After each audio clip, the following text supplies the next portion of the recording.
Welcome in W Sports Podcast. Welcome back. It's going to be a great weekend as we recap an incredible weekend of college football. Jimothy and Tubby, we are back at it again, and we're so thankful that each one of y'all decided to join today, or this is the podcast, YouTube, wherever it is. Thank you guys so much for being a part of the podcast today. If you haven't already, make sure that you hit subscribe as we are on the journey to 300 subscribers. And just so you know, that's the best way that you can qualify for our giveaway this month. It's already almost over, and we want to make sure you get a chance for a signed NFL jersey. So, Tubby, welcome back to the show, man.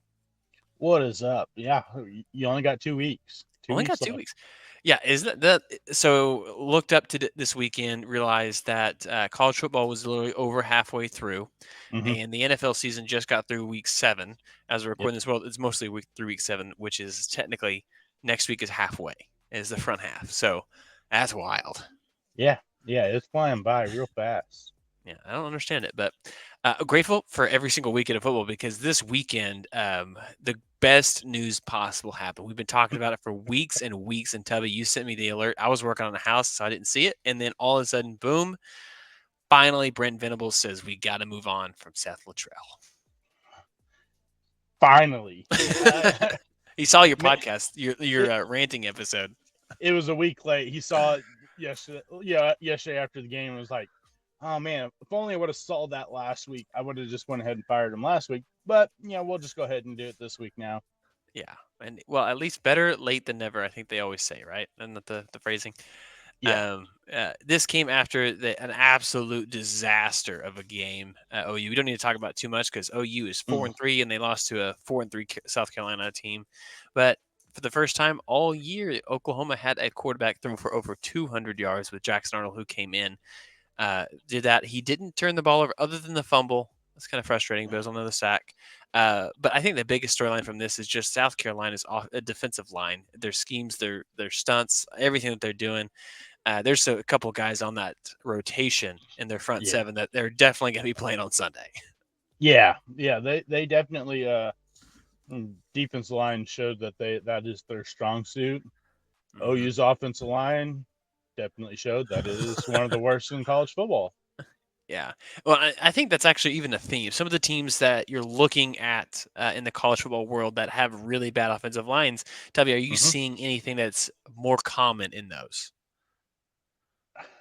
Honestly, I think it just comes down to a lot of it is the technique and like they just don't seem like they're not as rough and tough as they used to be, Yeah. and part of that could just be where we're at. They're like more for these athletic offensive linemen that can pull and all that stuff. That's great and everything, but I want a guy that's going to go out there and be the war daddy in the trenches. Yeah, bully some people around for the first 3 yards right off the ball. I do agree. I think Mm-hmm. part of it has to be, I think what you said, I think that's a symptom of the real issue, and it's consistency and culture. And when you're seeing these teams that are patchworking offensive lines together Yeah. through the portal, you're seeing guys who are getting different coaching, different schemes, different ideas, and they're not able to build year after year. Whereas some of Mm-hmm. the best teams historically with offensive linemen are those that have stayed inside a program, whether it's Iowa or Nebraska or Wisconsin or Alabama in the past. We both aren't huge Alabama fans, but I'm just throwing this out there that this is a problem. And even look yesterday at Georgia, who did, we'll get to their game here in just a second, but they beat Texas. And even for them this year, they have thrown the ball way more than they have previously, and they've struggled at times. And I think that's a big key to consider is just the fact that they're not running the ball as much. And Yeah. we say that you have to run the ball effectively. Mm-hmm. Oh, absolutely. I mean, like you said, we'll get to it in a little bit, but what was Texas able to do last week against Oklahoma? Run the football. What At happened this will. week? Nothing. Yeah, couldn't run the ball. Let's just jump into that game then. How about that? I mean, it was a great matchup, kind of a crazy game in Austin, but Texas, Georgia came out really kind of sloppy. I'm going to say Yeah. sloppy for both teams. There's a lot of turnovers, some sacks in this game. It just wasn't a crisp game from two of the top 5 teams in the country. But I mean, both teams have talented defenses, so I think that's part of it. But Quinn Ewers finished okay, but started poor. They even put Arch Manning in. He was not ready for that space, that moment.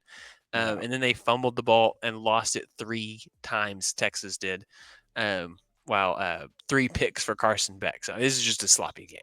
Yeah, no, it was an ugly game, and he said I don't think either team really played great. I mean, both teams played pretty poor, honestly, and Georgia's just lucky that Texas turned the ball over just as much, Yeah. because if not, you probably don't win that game with Carson Beck throwing 3 interceptions. Mm-hmm. Carson Beck looks awful this year.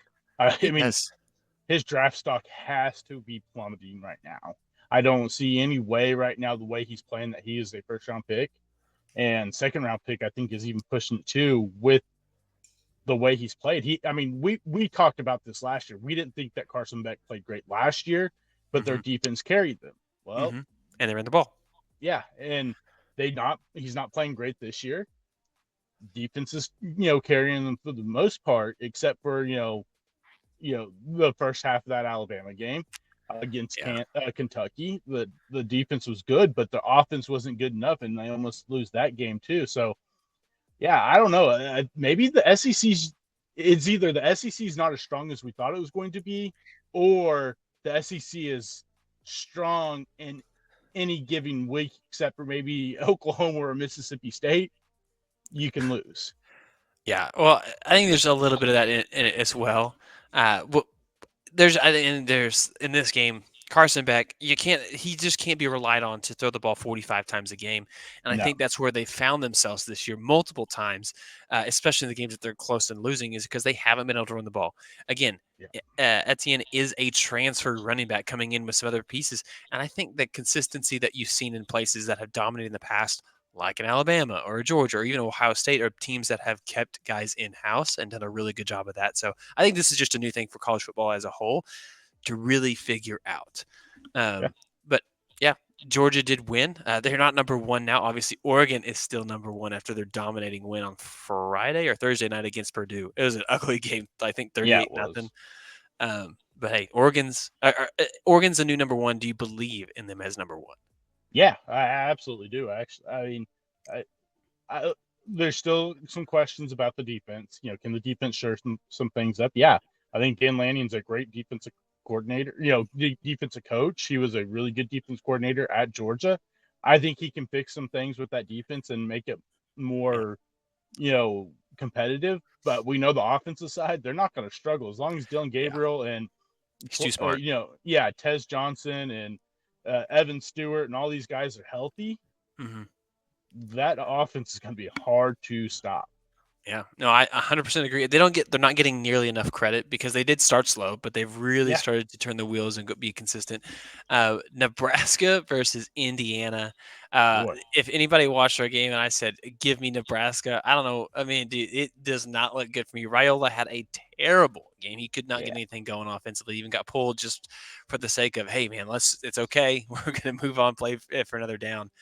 Mm-hmm. But how legitimate is Indiana? We'll see after this week, just because their quarterback did get hurt and he's not going to play this upcoming week. So we'll see, how, if they can stay undefeated. I don't remember exactly who they're playing. I don't think it's anyone massive, but it could definitely be, a curveball if he is not able to go, the Hmm. rest of the year, or several weeks.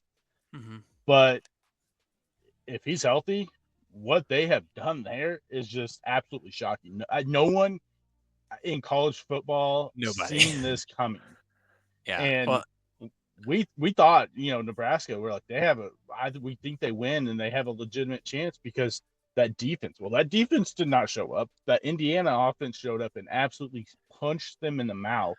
yeah, they were hyped. And yeah, it was ugly for Nebraska. But if you're an Indiana fan right now, you are super excited about what you guys have on the field. Yeah, they get Washington at Michigan State the next 2 weeks, so they have winnable games. But you gotta Yeah. hope that they don't have obviously the injuries to the quarterbacks because then your Mhm. program can. Sorry about that. Someone just closed the door right next to. I'm gonna. There you go, bud. Okay. Anyway, we're back. Sponsored by my dog. Uh, you look at this, they have a chance to continue on, but they have Ohio State after Michigan, but they do get the bye week. So Time to get healthy. Time to really continue the momentum. But who knows? Could you see a world where Indiana's playing for a Big Ten title game? Indiana versus Oregon, that would be insane. Nobody had that. No one had Uh, that on the bingo card at the beginning of the year. yeah. All right. Alabama, Tennessee. I don't know if. What did you think of this game? Tennessee did exactly what they needed to do. We talked about this. I thought Alabama would win, but I said if Tennessee's going to win, it had to be Dylan Sampson. Dylan Sampson had to get going again. 136 yards, couple touchdowns. That was exactly what they needed to do to keep that Alabama offense off the field. And it's kind of like, something we've seen over the last 3 weeks with Alabama. The offense is not very efficient right now. No. And we praised Milroe after the Georgia game. Like, yeah, this kid is starting to figure things out. Well, we were wrong. We jumped the gun. And either things got to his head and he was like, oh, well, I just beat Georgia. I, having really good year. And he's just kind of being lackadaisical. I don't know, but they have not looked good offensively. And one more loss and Alabama's out of the conversation. Yeah, we're gonna see if a three-team team can get there. I mean, if you go into it and Tennessee plays great, Georgia plays great, then you're like, oh, okay, we lost to 2 top 10 teams. It's not as big of a deal. Well, But no, they lost to Vanderbilt. Vanderbilt was the Vanderbilt, my bad. They beat Georgia. Sorry. So yeah. they are going to have to really start making up some ground, but they can't run the ball either. 34 rushes, No. including 14 from Milroe for just 75 yards. This is not an Alabama team. They haven't played consistent. I think that's what we talked about last weekend. I think you picked Alabama. I think I picked Tennessee, but the game was a toss-up. I mean, it was close. Mm-hmm. Yeah, So I mean, I thought Alabama would come out with a chip on the shoulder, and especially with the hype around the game, and this turned into a somewhat of a rivalry over the last few years, and it was the other way around. Tennessee came out and they did exactly what they needed to do on offense, and that was get Dylan Sampson going, and Dylan Sampson got going, and they did. Alabama had no no answer for what he was doing. Yeah. Well, let's move on to a couple other ones. Who's your team that you're kind of like, hey, watch out? People are not thinking or talking about this team. You got Clemson, you got Penn State. Penn State's in the top 5 right now. They continue to win against teams that they should win. I'm gonna put it that way. But you still have Iowa State. Miami's still technically undefeated. I know that they had another close one. Yeah, Did I say Iowa State? BYU would be another one who beat out Oklahoma State. I mean, who is the team that's a dark horse? I mean, we talked about Boise State, even Memphis earlier this year, but who's the team that you're just like, no one's talking about them? Why? Indiana. Yeah, I like that one. I'm gonna go Indiana. That offense, the way it is rolling, and if Rourke is healthy, and it doesn't sound like it's going to be a lingering thing, but if he's healthy, that offense is playing so good right now. And yeah, they haven't played the toughest of competitions, and so Yeah, we'll see once they really face someone. But that's a big thing with the Big Ten. The Big Ten really, I mean, I'm not sold on Penn State. Penn State has gotten lucky against USC that they were able to cough up a multi touchdown lead. again. Yeah, again, and so I think that Indiana is a team that people aren't giving enough credit to. They haven't trailed at all this year, and that offense and what they're doing, another Shanahan of all people, offense coordinator there, has really got this offense going, and it is going to be really tough for teams in the Big Ten outside of maybe Ohio State and Oregon to really contain. Yeah, I like the pick. I'm going to go with Clemson only for the fact that I look at their schedule, and I Mm-hmm. think you could see them with one. Maybe they get a second loss, but they walk into the conference championship weekend almost locked into a playoff spot, with their only Yeah, loss coming to Georgia, who got obviously smacked on. And you talk about schedule; they haven't played anyone really tough. They really haven't. no, I Like that, mean, it's pretty weak. yeah, that's the Iowa. I mean, the Clemson, the ACC. That there's just not really anything there for them to have to play. Yeah, no, I'm So right there with you. Yeah. Miami continues when they have Florida State, Duke, Georgia Tech, Wake Forest, and Syracuse left. I mean, yeah, week in week out, I think Miami could lose at any time. yeah, their They defense is getting worse. Yeah, it's getting way worse, and they're leaning so much on Cam Ward. If Cam Ward has a bad game, they probably lose that game. If they're playing the team with a solid offense, they probably lose the game if Cam Ward has a bad game. Yeah. Final question I have for you, Tubby, is with a lot of newcomers with shuffling of all the conferences that are out there, is there one that you're most concerned about right now? We're about a month plus into it, so these teams either have a 1-3 or a 1-4 record going into it. Oklahoma, obviously, we didn't expect them to be here. USC has dropped 3 straight fourth quarter leads in order to now to be 1-3. UCLA is a disaster. Utah has been so underwhelming. They obviously don't have Cam Rising, but why were they expecting to have him? He's been injured the last 3 years. And Arizona, one of our picks for us, a sneaky team in the Big 12 to compete, also 1-3. I think it's Oklahoma, and just because of the blue blood nature that Oklahoma is, you rarely see Oklahoma have seasons like this, especially offensive wise. You never see Oklahoma struggle offensive wise, and right now they have the second worst offense in college football.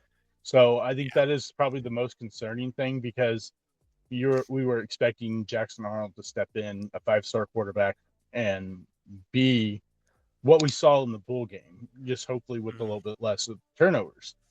And whether that was a big part of the play calling, which we believe it is, because he actually had a pretty solid game. You look at it, that he had 6 drop passes, so the numbers were a little worse, completion percentage wise, than they actually should have been. So we'll see with the new play caller, but I think Oklahoma is definitely the team, because a lot of people expected them to come into the SEC and really have a chance to compete. Yeah. UCLA, I think we saw this coming. USC, we called it. We said that this is Big Ten football. It's different than the Pac-12. Utah is the one that I would say outside of Oklahoma that I think you need to be concerned with. They've had a lot of coaching continuation. They haven't had the turnover. Obviously, they got to figure out the quarterback position outside of Cam Rising. They have to stop relying on a guy who, unfortunately for him, I think he needs to move on past football. I think it's just time. Yeah. And the fact that they're teasing that he may come back for an 8th year is just dumb. Stop it. Hey, it's time. It's time. Okay, it's time. But guys, that is the episode. We went a little bit longer today. It was a great week in college football. Don't worry, we are going to be back at it again this upcoming weekend. If also tomorrow with our NFL recap episode. So make sure, if you haven't already, that you subscribe to the show. Until then, we'll see y'all next time. See ya. See ya.